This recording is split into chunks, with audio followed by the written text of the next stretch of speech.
One thing that I've kind of kept away from, which I will finally end this conversation with, is the name Ambedo. Ambedo. Okay, and it's based on a word from someone's dictionary, and you have 3-4 other poems in this book. So what led you towards writing poetry on these new words, and frankly, how popular do you think these words are going to get? I liked Kavya Srinivasan, my ray of sunshine, my happy thought. Slowly but certainly the words are getting popular, and I'm hoping Ambedo will do what it needs to do in service of the words. Over to Kavya. Should we start with the description? Yes, we should, but you'll have to. Okay, so Ambedo is a noun, a kind of melancholic trance in which you become completely absorbed in vivid sensory details.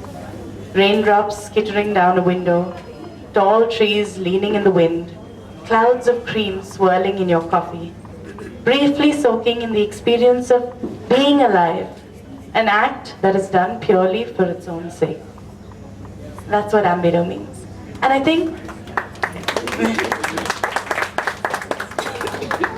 the Dictionary of Obscure Sorrows is something that I saw and as a writer and a reader and a theatre performer immediately related to it, and I'm sure all of you can. Have you ever had a feeling or a thought and said, oh, I wish there was a word for this. I wish there was a word for the pain of leaving somebody you love. There's a word for it. And all of these words are put together on this amazing website called the Dictionary of Obscure Sorrows.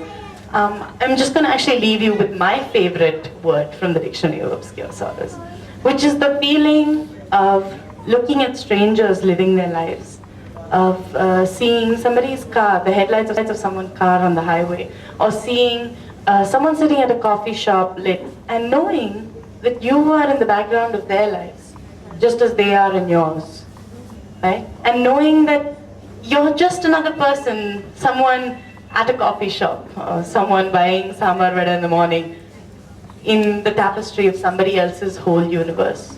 This word is called sonder. And John Koenig, who's the man who set up the Dictionary of Obscure Sorrows, actually has this great TED Talk, which I strongly recommend. And he talks about how he was able to track the usage of the word. Roman, talk about what you were saying, where he put up this post, and then it got reblogged and reblogged and reblogged hundreds of thousands of times, and then he went and looked at Sonder, and Google has this feature which tells you how many times the word has been used. Suddenly discovered it had been used 200,000 times.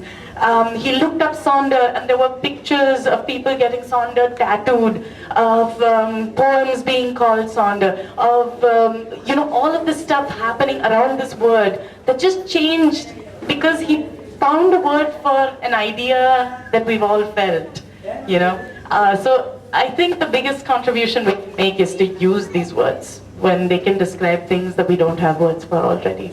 And This is a good effort. Thank you, ma'am.